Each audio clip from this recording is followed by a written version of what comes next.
Olá, está no ar o Revista TST. A partir de agora, você acompanha reportagens, entrevistas e quadros especiais com tudo que foi destaque no Tribunal Superior do Trabalho. E na sua revista eletrônica de hoje, SDI1 julga caso de fraude em contrato de trabalho envolvendo bancária e o HSBC.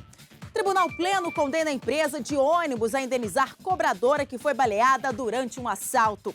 Ex-empregada do Walmart será indenizada por brincadeira motivacional constrangedora. E uma entrevista com o ministro do TST, Valmir Oliveira da Costa, sobre dano moral, material e estético. Tudo isso e muito mais. Agora, no Revista TST.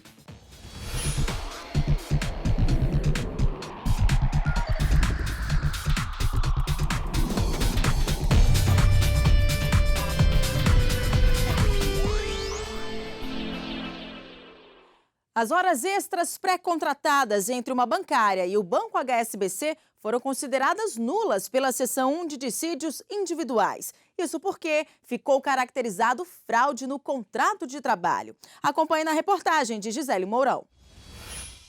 Uma instituição bancária, ao contratar um trabalhador, pode pré-acordar horas extras? A jurisprudência do TST diz que não.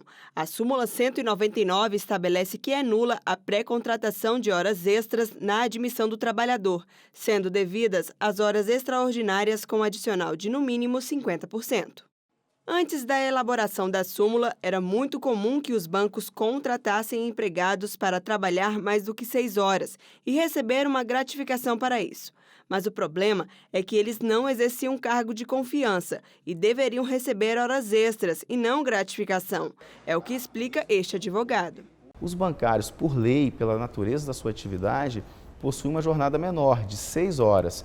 Os bancos, para tentar contratar por 8 horas, já embutiam no salário essas 2 horas a mais, sem considerá-las horas extras. Daí a pré-contratação de horas extras que foi rechaçada pelo Tribunal Superior do Trabalho na redação da súmula 199. Um caso sobre pré-contratação de horas extras chegou à Seção 1 de Dissídios Individuais.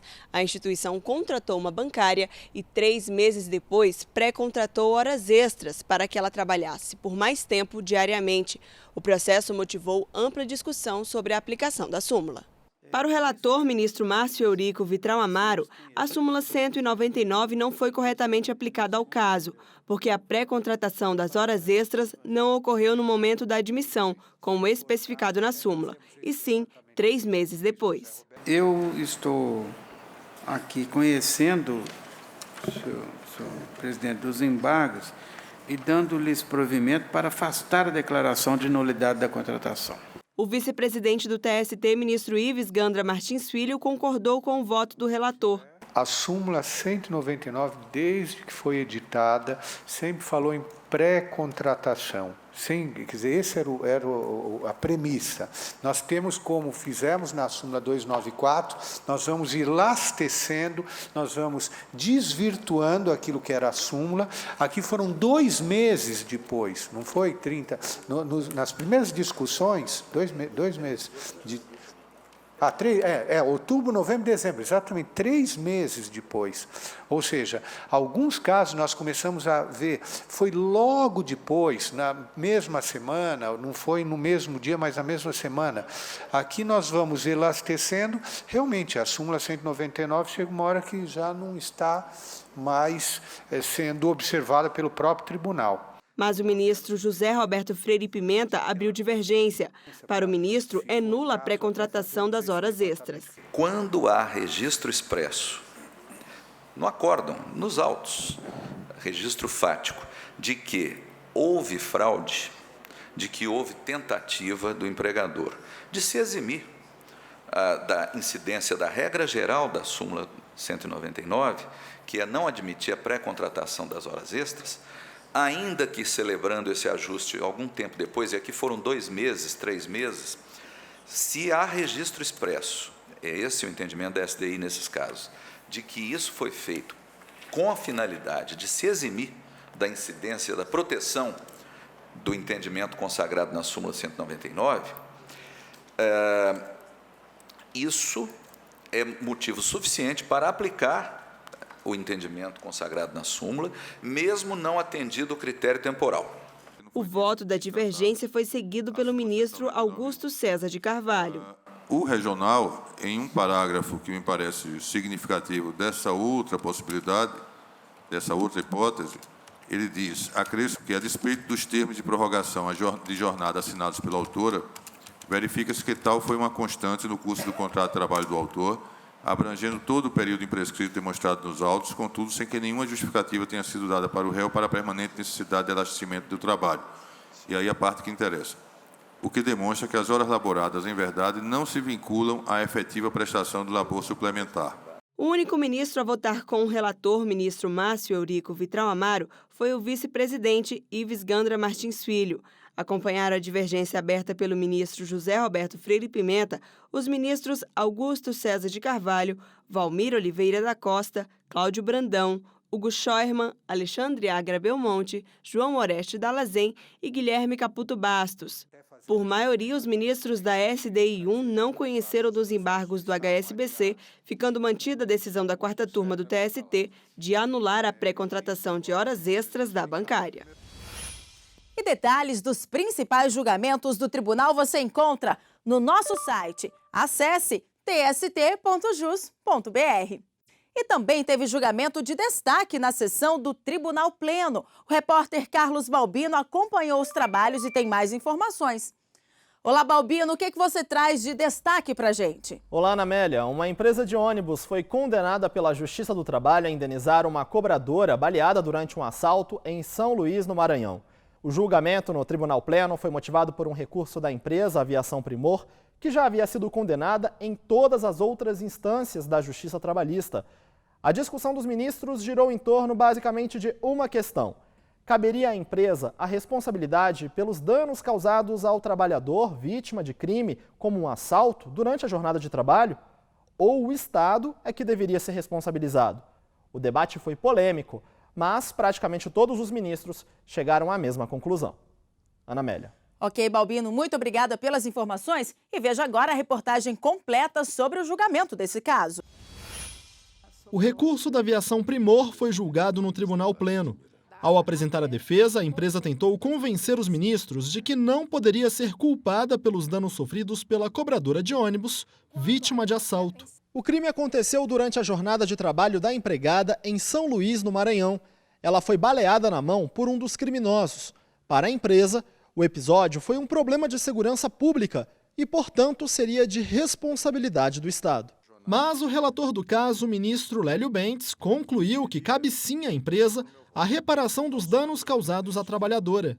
Seja pela adoção do critério da responsabilidade objetiva em razão do risco acentuado da função da obreira, seja pelo reconhecimento da responsabilidade subjetiva do empregador ante a sua conduta omissiva decorrente da não observância do dever geral de cautela, entendo correta a decisão que reconheceu a responsabilidade patronal no pagamento da indenização por danos morais e nego o provimento ao recurso de embargo.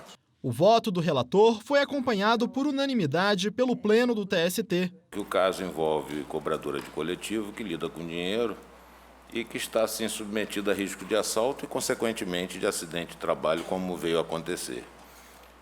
São realmente sabidos os constantes assaltos a coletivos e quem explora uma atividade sujeita a risco, nesse caso, deve responder pelos danos causados, conforme o artigo 927 do Código Civil, e a própria CLT, no artigo 2º, define como empregador quem assume o risco do exercício da atividade, o que vem corroborar o artigo 927, neste particular, sob esse prisma, com essa interpretação.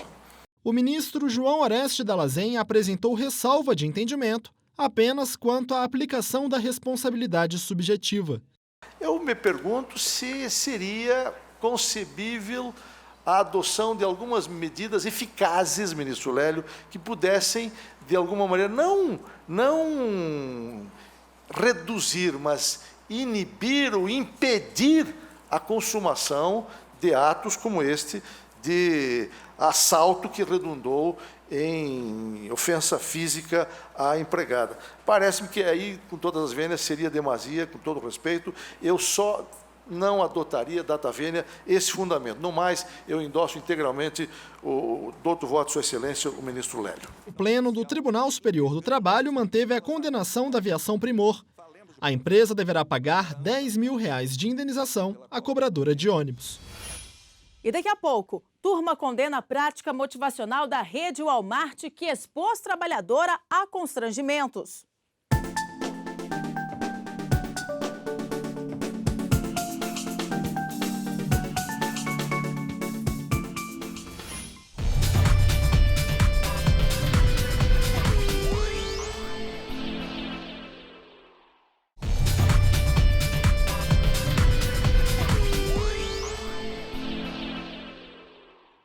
E o Revista TST está de volta. E chegou a hora do giro pelas turmas com alguns dos casos mais recentes julgados no tribunal. E eu começo o nosso giro com destaque da primeira turma. Uma tecelã terceirizada da companhia Cacique de Café Solúvel foi condenada por litigância de má-fé. Ela tentou responsabilizar a empresa por ter sofrido um aborto. Mas as versões apresentadas pela trabalhadora para vários pontos do processo foram conflitantes, evidenciando a intenção de obter vantagem indevida às custas da empresa. Como a tecelã não conseguiu indicar violação a dispositivo de lei ou da Constituição, o recurso não foi admitido pela primeira turma, ficando mantida a condenação ao pagamento de multa equivalente a 1% do valor da causa. E a oitava turma do TST reduziu de R$30 mil para R$5 mil a indenização por dano moral a um coordenador de curso superior da faculdade Anhanguera que recebia e-mails ofensivos dos familiares dos alunos. Ao analisar o caso, a turma entendeu que se tratou de dano moral presumível, não necessitando de prova para demonstrar o abalo moral sofrido. Mas, com base nos princípios da razoabilidade e da proporcionalidade, o valor fixado pelo TRT de Campinas foi reduzido para R$5 mil. E o nosso giro de notícias continua. Vamos conferir agora um caso julgado pela sétima turma. A rede de supermercados Walmart foi condenada por expor uma trabalhadora a constrangimentos. Ela foi obrigada a participar de uma prática motivacional onde tinha que cantar, bater palmas e rebolar. Para o relator, ministro Vieira de Mello Filho, ao estimular uma brincadeira que poderia ser divertida para uns, a empresa pode causar constrangimento a outros que não se sentem confortáveis com a situação. Segundo ele, a participação em qualquer atividade lúdica só é válida se for espontânea e voluntária. A trabalhadora vai receber R$3 mil de indenização. E essa notícia foi compartilhada no Facebook por mais de 1.500 internautas e recebeu centenas de comentários. Vamos ver o que a Laudicea Oliveira comentou. Ela disse que há muitas empresas substituindo motivação pela frase "veja como uma oportunidade". Na opinião dela, a pessoa se desgasta emocionalmente e fisicamente em tarefas que não motivam. E você, quer dar a sua opinião? Entre na página do TST no Facebook e deixe o seu comentário. O endereço é facebook.com/TSTJus. E chegou a hora do quadro Arquivo TST.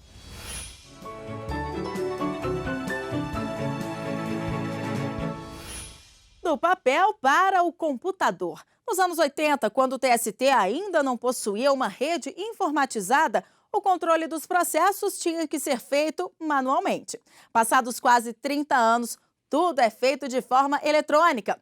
As vantagens da informatização são tantas que quem atuava no setor de protocolo lembra bem as dificuldades de transporte e de guarda dos processos.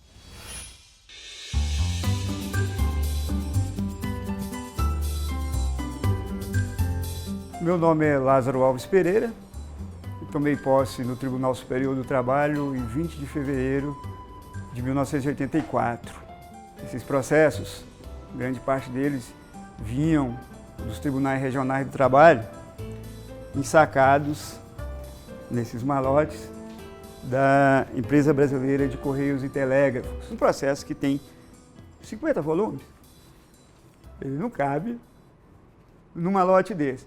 Então tínhamos era uma dificuldade enorme, porque nós tínhamos que fracionar um processo em vários malotes. E isso colocava o processo num estado de fragilidade, uma possibilidade muito grande até de se perder, se misturar com outro, não se perder, mas diria assim, mas se misturar com outro processo.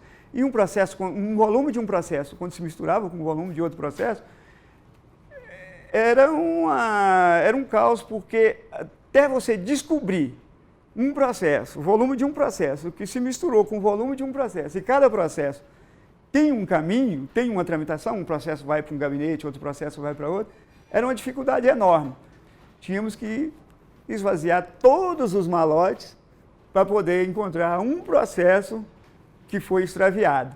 Porque se não encontrássemos, por exemplo, um processo que é do Rio Grande do Sul, pode parar, se for sacado no malote errado, que poderia acontecer isso também, ir para outro estado. Porque em 2010, todo o processo que ingressa no Tribunal Superior do Trabalho passou a chegar com todo o conteúdo eletrônico. Por outro lado, os remanescentes de autos físicos que nós tínhamos foram sendo digitalizados. A tramitação passou a ser mais rápida. Por sua vez, também, os advogados puderam ter acesso a todo o conteúdo do processo. Se democratizou o conhecimento, a informação da tramitação do processo, coisa que era difícil para a parte nos anos 80. Hoje, quando o processo recebe o trânsito julgado aqui no âmbito do Tribunal Superior do Trabalho, ele é restituído à região de origem com um clique no computador. O que podemos dizer do processo eletrônico que facilitou para os servidores, para os advogados, para as partes, para todos que estão envolvidos com o processo, a magistratura.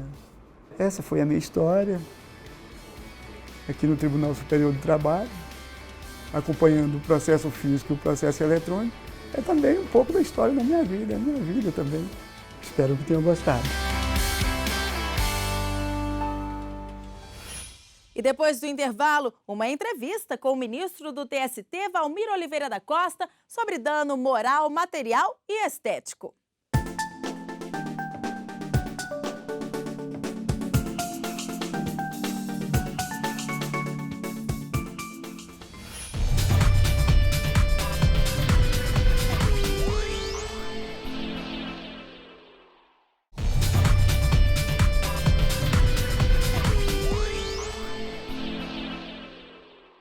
E o Revista TST está de volta e hoje faremos uma entrevista especial com o ministro Valmir Oliveira da Costa. Nós vamos tratar de danos morais, materiais e estéticos.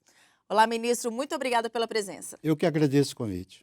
Bom, ministro, a gente anunciou na página do TST no Facebook que iríamos tratar sobre esse assunto. Então, a gente chegou a receber 135 sugestões de perguntas sobre esse tema e selecionamos algumas para serem feitas para o senhor. Vamos conferir, então, a primeira pergunta que foi enviada para a nossa página, ministro. Olha, é a pergunta da Kátia Diniz. Ela quer saber o que é, de fato, um dano moral, material e estético para o trabalhador. Quais seriam as diferenças, ministro? O dano moral é um prejuízo que alguém sofre nos seus direitos da personalidade, no seu direito da intimidade, como, por exemplo, a honra, a boa fama, a dignidade, o nome. Esse é o dano moral, ele é íntimo. O dano patrimonial, ele atinge a esfera corpórea, a esfera material, física do trabalhador. E o dano estético, ele atinge a intimidade, mas pela via reflexa, ou seja, o dano atinge, por exemplo, a face da pessoa, causando uma cicatriz, uma deformidade. Então, esse é o dano estético, que causa também dano moral e pode ser acumulado os dois. E qual seria a diferença entre assédio moral e dano moral? O assédio moral é uma conduta repetitiva que causa humilhação ou constrangimento ao trabalhador. E esse assédio moral causado na empresa, ou pelo empregador ou por seus prepostos, ele causa dano moral. Ou seja, o assédio moral é um tipo de dano moral, ou seja, ele gera um dano moral. Ministro, muitas pessoas fizeram questionamentos acerca de brincadeiras no ambiente de trabalho. A gente tem até uma dúvida com relação a isso. Vamos conferir essa próxima pergunta.